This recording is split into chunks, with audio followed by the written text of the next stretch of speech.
నెల్లూరులో శ్రీ చైతన్య విద్యా సంస్థలు ఇరుకు గదుల్లోనే తరగతులు నిర్వహిస్తున్నాయి. కనీస జాగ్రత్తలు పాటించడం లేదని విమర్శలు వ్యక్తమవుతున్నాయి. అపార్ట్మెంట్లో గదికి 40 నుంచి 50 మంది విద్యార్థులకు విద్యా బోధన చేస్తున్నారు.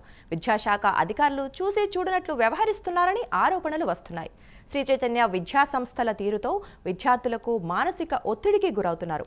అధిక ఫీజులు వసూలు చేస్తూ శ్రీ చైతన్య విద్యా సంస్థల యాజమాన్యం విద్యార్థుల తల్లిదండ్రులను ముప్పు తిప్పలు పెడుతోందని ఆరోపణలు వస్తున్నాయి. తమ విద్యా సంస్థలోనే యూనిఫామ్, బుక్స్ కొనుగోలు చేయాలని ఆదేశిస్తోందని విద్యార్థుల తల్లిదండ్రులు అంటున్నారు. బుక్స్ పేరుతో శ్రీ చైతన్య విద్యా సంస్థలు భారీగా డబ్బులు వసూలు చేస్తున్నాయని ఆరోపణలు వస్తున్నాయి. ఈ విషయం గురించి మరింత సమాచారం మా కరెస్పాండెంట్ నరేష్ అందిస్తారు.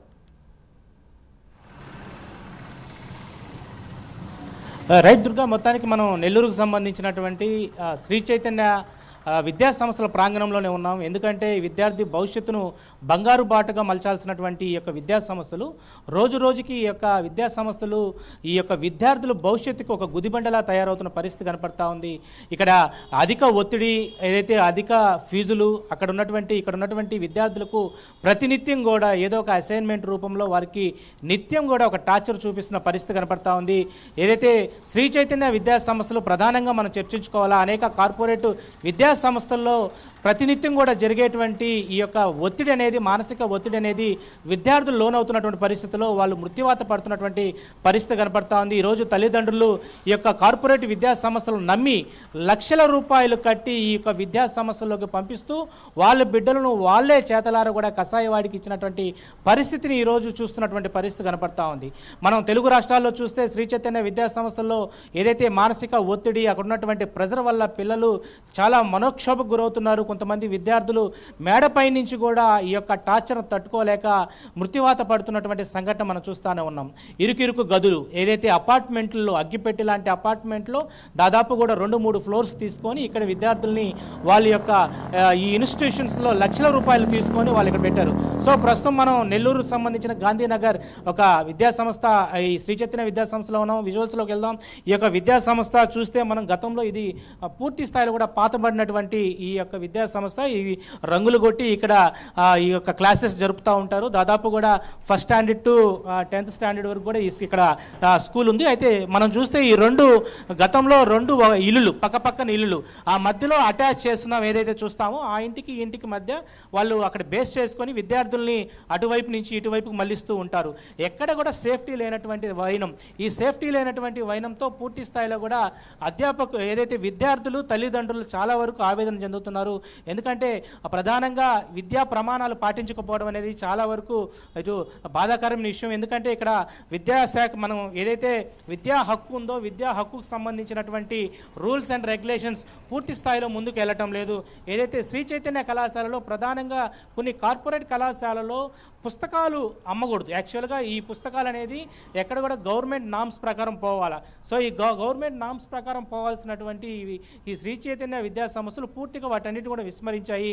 కొంతమంది విద్యార్థి సంఘ నేతలు ప్రతినిత్యం కూడా ఈ యొక్క శ్రీ చైతన్య కళాశాల ఉండొచ్చు, మరికొన్ని కార్పొరేట్ కళాశాలలో ఈ పుస్తకాలు ఎందుకు అమ్ముతారు అంటూ కూడా వాళ్ళు అనేక సార్లు కూడా వచ్చినప్పటికీ కూడా వాళ్ళందరినీ కూడా పూర్తి స్థాయిలో భయభ్రాంతులు గురి చేసి పంపించే పరిస్థితి. సో మనం శ్రీ చైతన్య విద్యా సంస్థలకు సంబంధించినటువంటి ఈ యొక్క బుక్స్ ఎక్కడైతే అమ్ముతున్నారో, ఈ యొక్క సామాగ్రి ఎక్కడైతే ఉందో ఆ ప్రాంగణంలోకి వెళ్ళే ప్రయత్నం కూడా మనం చేద్దాం. అయితే శ్రీ చైతన్య విద్యా సంస్థలకు సంబంధించినటువంటి ఈ ప్రాంగణం మనం ఒకసారి చూస్తే విద్యార్థి సంఘ నేతలు కూడా లోపలికి వెళ్తున్నారు. ఎందుకంటే ఈరోజు శ్రీ చైతన్య కళాశాలలో బుక్స్ ప్రధానంగా వేల రూపాయలకు అమ్ముతున్నారు. అంటే గవర్నమెంట్ నామ్స్ ప్రకారం బుక్స్ని ఎక్కడ కూడా స్కూల్ తరపున అమ్మడానికి లేదు. ఏదైతే గవర్నమెంట్ ఇచ్చేటువంటి బుక్స్ వాళ్ళకి అందచేయాలా. సో వీళ్ళు ఈ యొక్క ప్రింట్అవుట్ చేసుకొని ఈ శ్రీ చైతన్య విద్యా సంస్థలు ఈ బుక్స్ను కూడా అమ్ముతున్నటువంటి పరిస్థితి. సో ఇక్కడ మనం ఏఎస్ఎఫ్ ఎవరైతే విద్యార్థి సంఘ నేతలు ఉన్నారో ఈ విద్యార్థి సంఘ నేతలంతా కూడా ఈరోజు శ్రీ చైతన్య విద్యా సంస్థలో బుక్స్ అమ్ముతున్నారా, లేకపోతే అక్కడ ఎలాంటి పరిస్థితులు ఉన్నాయో వాటన్నిటి మీద కూడా వాళ్ళు మాట్లాడే ప్రయత్నం కూడా చేస్తూ ఉన్నారు. ఏదైతే పూర్తి స్థాయిలో కూడా ఈ యొక్క విద్యా సంస్థల్లో బుక్స్ ఈ యొక్క ఈ బిల్డింగ్లో పెట్టి ఈ విద్యార్థులకు ఇంకా అకాడమిక్ ఇయర్ కాకముందే ముందుగానే వీటన్నిటిని కూడా ఇక్కడ తీసుకొని వస్తూ ఉన్నారు. సో అకాడమిక్ ఇయర్ ఇంకా స్టార్ట్ కాకముందే ఈ బుక్స్ని వాళ్ళు ఇప్పుడు అమ్ముతున్నారు. ఎందుకంటే 9th క్లాస్ ఉన్నటువంటి విద్యార్థులకి 10th క్లాస్ సిలబస్ అప్పుడే స్టార్ట్ అయిపోయింది. సో ఏఎస్ఎఫ్ విద్యార్థి సంఘ నేతలు అయి ఉండొచ్చు, అదేవిధంగా పేరెంట్స్ కూడా అనేక మంది ఉన్నారు. సో అసలుకి ఏంటి ఇక్కడ ఏం జరుగుతుంది అనే దాని మీద కూడా మనం మాట్లాడే ప్రయత్నం కూడా చేద్దాము. చెప్పండి ప్రధానంగా ఏం జరుగుతుంది ఇక్కడ? చైతన్య విద్యా సంస్థల్లో బుక్స్ని విపరీతంగా అసలు యాక్చువల్గా ప్రభుత్వ నామ్స్ ప్రకారం విద్యా హక్కు చట్టం ప్రకారము ఏ పాఠశాలలో కూడా పుస్తకాలు అనేవి విక్రయించకూడదు. కానీ శ్రీ చైతన్య వారు మాత్రము ప్రతి సంవత్సరము విద్యార్థుల దగ్గర నుంచి లక్షల రూపాయలు కేవలం పుస్తకాల రూపంలో వసూలు చేస్తూ ఉన్నారు. ఈరోజు 1వ క్లాస్ నుంచి 10వ క్లాస్ వరకు దాదాపు 10,000 15,000 రూపాయలు కేవలం పుస్తకాలకు వీళ్ళు వసూలు చేస్తూ ఉన్నారు. అంటే ఈ విధంగా విద్యార్థుల వద్ద పుస్తకాల రూపంలో కూడా దోపిడీ చేసే పద్ధతిలో శ్రీ చైతన్య యాజమాన్యం వ్యవహరిస్తూ ఉంది. 10 నిమిషాల ముందు వచ్చి 9th క్లాస్కి బుక్స్ ఎంత అని అడిగితే 10,500 రూపాయలు చెప్పినటువంటి మేనేజ్మెంటు ఇప్పుడు పుస్తకాలు చూపించండి అంటే తాళాలు వేసేసి ప్రిన్సిపల్ గారు రావాలి అని అంటున్నారు. అదే ఇందాక మేము డబ్బులు కడతాము బుక్స్ చేయండి అంటే మాత్రము రండి సార్ వచ్చి కూర్చోండి సార్ అని చెప్పి మర్యాదగా కూర్చోబెట్టినటువంటి మేనేజ్మెంటు ఇప్పుడు పుస్తకాలు చూపించమంటే చూపించే పరిస్థితి లేదు. ఏంటి ఇప్పుడు కాసేపు క్రితం మీరు ఇక్కడికి వచ్చారు, మాకు కూడా తెలియజేశారు, మేము కూడా ఇక్కడికి వచ్చాం. ఏంటి ఈ బుక్స్ అన్ని ఇక్కడే ఉన్నాయా? 1వ క్లాస్ నుంచి 10వ తరగతి వరకు ఎవరు ఏ పుస్తకాలు కావాలో హోంవర్క్ బుక్కుల నుంచి వర్క్ బుక్కుల నుంచి అన్నీ కూడా ఈ లోపల లాక్ చేసి పెట్టున్నారు. జస్ట్ ఒక 5 నిమిషాలు మీకు ఫోన్ చేయడానికి ముందు వరకు కూడా ఈ పుస్తకాలు అనేవి లైవ్లో మేము చూస్తూ మాట్లాడుతూ వచ్చాము కొంతమంది పేరెంట్స్తో పాటు. ఇప్పుడు వచ్చి తాళాలు ఎందుకు వేశారని అడిగితే లేదు అది ప్రిన్సిపాల్ గారు రావాలి, వస్తేనే మేము తాళాలు తీస్తామని చెప్పేసి ఇక్కడ మేనేజ్మెంట్ చెప్పే పరిస్థితి. కాబట్టి మేము ఒకటే చెప్తా ఉన్నాము, చాలామంది పేద విద్యార్థుల తల్లిదండ్రులు వాళ్ళ రక్తపు మాంసాల శ్రమను ఈ శ్రీ చైతన్య విద్యా సంస్థలు దోపిడీ చేస్తూ ఉన్నారు. ఒక పక్క లక్షల్లో స్కూళ్ళకు ఫీజులు వసూలు చేస్తూ ఒక పక్క 1,000 రూపాయల్లో పుస్తకాల డబ్బులు వసూలు చేస్తూ ఉన్నారు. అంటే విద్యను వ్యాపారంగా మార్చే పద్ధతుల్లో ఈ చైతన్య యాజమాన్యం వ్యవహరించడం పద్ధతి కాదు. ప్రతి పేద విద్యార్థికి కూడా ఉచితంగా కార్పొరేట్ విద్య అందించేందుకు రాష్ట్ర ప్రభుత్వాలు కేంద్ర ప్రభుత్వాలు ప్రయత్నాలు చేస్తూ ఉంటే వీళ్ళు విద్యను వ్యాపారంగా మార్చి ఈరోజు విద్యని వ్యాపారంగా మారుస్తూ కొన్ని లక్షల కోట్ల రూపాయలు విద్యార్థుల తల్లిదండ్రుల శ్రమను దోచుకుంటా ఈరోజు చైతన్య యాజమాన్యం వ్యవహరిస్తూ ఉంది. ఇదే ప్రిన్సిపాల్ గారిని గతంలో కూడా ఇదే క్యాంపస్లో వచ్చి అడగడం జరిగింది, అయ్యా మీరు ఎందుకు ఈ విధంగా పుస్తకాలు అమ్ముతున్నారు అంటే ఇక్కడ ప్రిన్సిపాల్ ఉన్నారు, చెప్పండి. ఇక్కడ కాసేపు క్రితం ఈ అబ్బాయి వచ్చి ఇక్కడ బుక్స్ అడిగాడంట, 10,000 రూపాయలు చెప్పారంట. మీ దగ్గర ఇప్పుడు బుక్స్ ఎందుకు ఉన్నాయో చెప్పండి. లేవు సార్, మన దగ్గర బుక్స్ ఏం లేవు. మనం ఒకసారి ఆఫీస్లో బుక్స్ ఏం లేవు, మాట్లాడదాం. ప్రిన్సిపాల్ గా ఉన్నారు కదా, ఎందుకు అమ్ముతున్నారు బుక్స్? నేను డిఓ గారికి ఫోన్ చేశాను. డిఓ గారు 10th క్లాస్ ఎగ్జామ్స్ బిజీలో ఉన్నారు. డిప్యూటీ డిఓ గారికి చేశాము. డిప్యూటీ డిఓ గారు కూడా నేను ఎంఈఓని పంపిస్తానన్నారు. ఎంఈఓ గారికి ఫోన్ చేశాము, ఎంఈఓ గారు స్పందించలేదు. అంటే కేవలం ప్రతి సంవత్సరం, ఇదేమో మొదటి సంవత్సరం వస్తున్నామా, ఎన్ని సంవత్సరాల నుంచి కంటిన్యూగా వస్తున్నాం, బుక్స్ అమ్మొద్దండి బాబు అని మేము మొత్తుకుంటా ఉంటే మీరు బుక్స్ ఎందుకు అమ్ముతున్నారు అంటే మీరు వాస్తవం చెప్పండి. ఇప్పుడు అతను లోపలికి వచ్చి రీసెంట్ గా ఛార్జ్ తీసుకున్నాను, ముందు వాళ్ళు ఐడియా లేదు. ఒకసారి నేను మాట్లాడి అవునులే, ఒకసారి మా హైర్ అథారిటీతో మాట్లాడి నేను మీకు చేస్తాను. మీ క్యాంపస్ లో ఎన్నో జరుగుతున్నా మేము చూపిస్తాం, రండి మాతో పాటు. బుక్స్ ఎందుకు అమ్ముతున్నారు మీరు? బుక్స్ ఎందుకు అమ్ముతున్నారు మీరు చెప్పండి సార్. ఈ రోజు నేను లైవ్ లో ఉన్నాము, బుక్స్ ఎందుకు అమ్ముతున్నారు? ఒక ప్రిన్సిపాల్ గా మీరు చెప్పండి సార్, ఎందుకు అమ్ముతున్నారు చెప్పండి. మీ దగ్గర ఉన్నాయా లేవా బుక్స్? అమ్మాలా వద్దా, ఇన్స్టిట్యూట్ లో బుక్స్ అమ్మాలా వద్దా అనేది క్వశ్చన్ నాకు సమాధానం చెప్పండి, నేను వెళ్ళిపోతాను. లేదు నాకు చదువు రాదులేండి, నేను చదువుకోలేదు, మీరు చెప్పండి, నేను తెలుసుకుంటాను. ఇప్పుడు ఒకటండి, ఇక్కడ శ్రీ చైతన్య విద్యా సంస్థల్లో విద్యార్థులకి ఈరోజు తల్లిదండ్రులకు ఒక పెనుభారం పడుతుంది. ఈరోజు దాదాపు 9th క్లాస్ బుక్స్ అమ్మితే మీరు ఈ స్కూల్లో ఎందుకు బుక్స్ పెట్టుకున్నారు? గవర్నమెంట్ నామ్స్ ప్రకారం బుక్స్ పెట్టుకోకూడదు. ఒక ప్రిన్సిపాల్గా మీరు చెప్పండి, ఎందుకు బుక్స్ పెట్టుకున్నారు లోపల? అది చెప్పండి సార్, వద్దంటే క్లోజ్ చేస్తాం, మాట్లాడతాం. అయితే మొత్తానికైతే నెల్లూరుకు సంబంధించినటువంటి గాంధీనగర్ యొక్క శ్రీ చైతన్య మనం ఏదైతే విద్యా సంస్థలో ఉన్నటువంటి ఈ యొక్క భవనంలోకి వచ్చాం. ఇక్కడ పక్కన స్కూల్ ఉంది, స్కూల్ పక్కనే ఉన్నటువంటి ఈ ప్రాంగణంలో ఇక్కడ మొత్తం స్టోరేజ్ అంతా కూడా ఇక్కడే పెట్టుకుంటున్నారు. ఈ స్టోరేజ్కి సంబంధించి బుక్స్ అయి ఉండొచ్చు, ఏదైతే పిల్లలకు సంబంధించినటువంటి బెల్ట్, టై, షూస్ కూడా వీళ్ళే అమ్ముతారు. అంటే ఎంతటి దౌర్భాగ్యమో ఈరోజు విద్యా హక్కు చట్టాన్ని కాపాడాల్సినటువంటి ఈరోజు ప్రభుత్వాలు ఈరోజు ఈరోజు ఇప్పటికి కూడా ఇంకా మేల్కోలేదంటే ఎంత దౌర్భాగ్య పరిస్థితి ఇంకా ఉందో మనం ఆలోచించాలా. ఎందుకంటే ఈరోజు ఒకవైపు లక్షలాది రూపాయలు కట్టుకోవాలా, తల్లిదండ్రులు బాధపడతా ఉన్నారు. ఈరోజు విద్యార్థి సంఘ నేతలు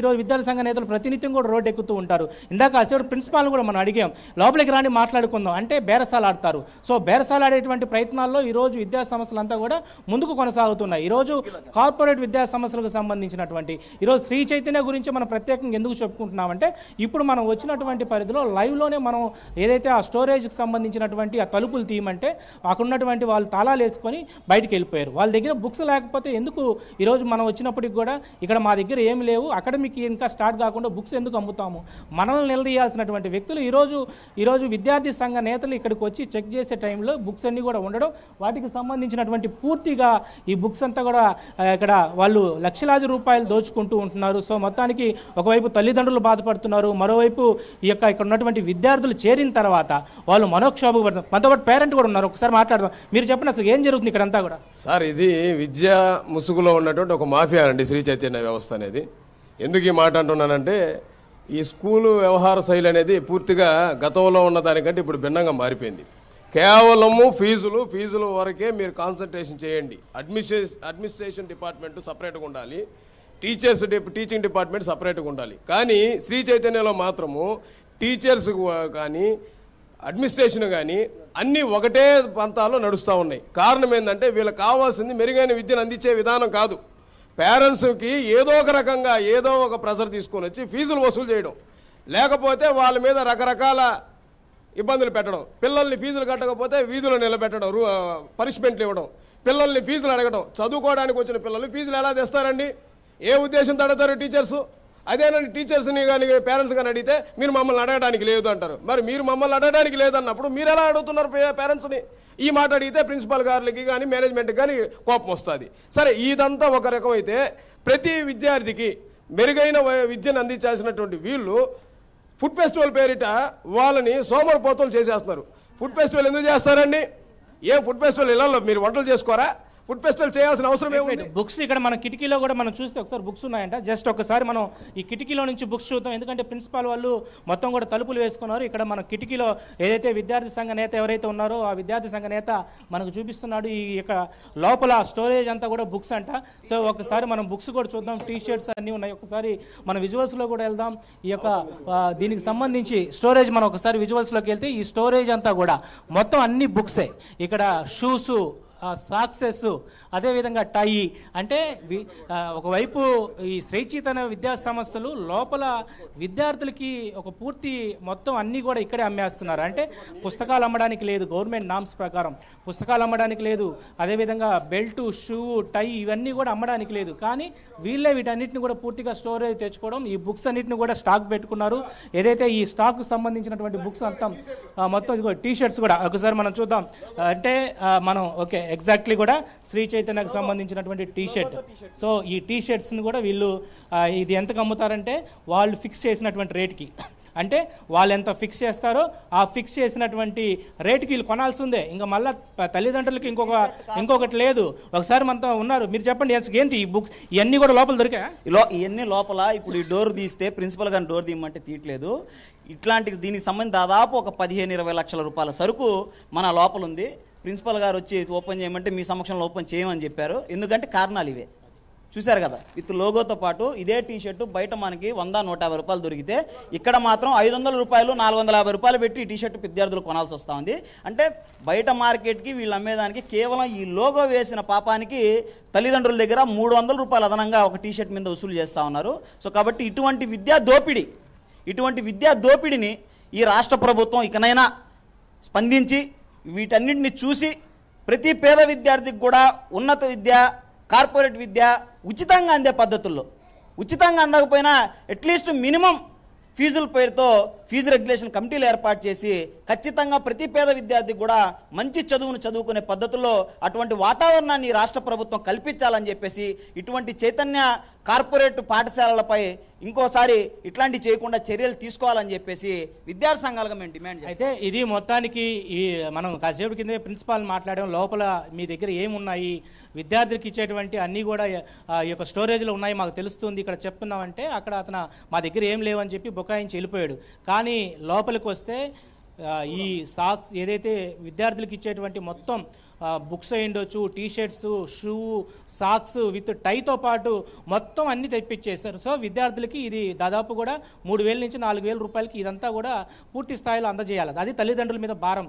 బయట తీసుకుంటే దాదాపు ఇదంతా కూడా 1,200-1,300 రూపాయలకు వచ్చేటువంటి ఈ యొక్క విద్యార్థులకి ఇచ్చేటువంటి మొత్తం ఎక్విప్మెంట్ అంతా కూడా ఇలా ఈరోజు లక్షలాది దోచుకుంటున్నారు. మొత్తానికి గవర్నమెంట్ విద్యా ప్రమాణాలు పూర్తి స్థాయిలో కూడా ముందుకు తీసుకెళ్లే విధంగా కూడా వీళ్ళ మీద చర్యలు తీసుకోవాలా. శ్రీ చైతన్య విద్యా సంస్థలను వెంటనే కూడా సీజ్ చేయాలంటూ కూడా ఒకవైపు తల్లిదండ్రులతో పాటు మరోవైపు విద్యార్థి సంఘ నేతలు కూడా డిమాండ్ చేస్తున్న పరిస్థితి కనబడతా ఉంది. Durga. Right, thank you Naresh.